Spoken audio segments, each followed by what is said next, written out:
Hello, welcome guys. How gonna to show you?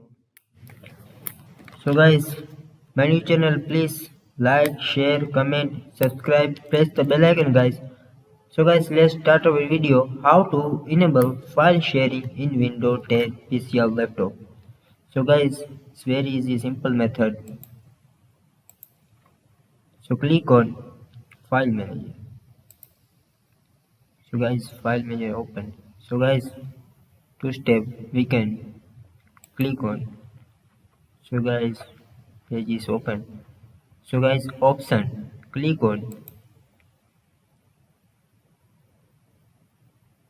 change folder and search open. So guys,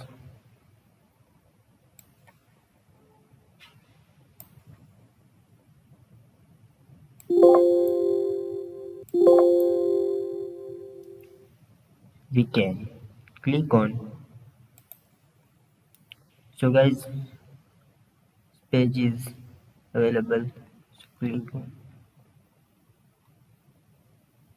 use sharing wizard. Click on apply and OK. So guys, it's very easy, simple method how to enable file sharing in Windows 10 PC or laptop. Thank you for watching guys. Please subscribe my channel for latest update.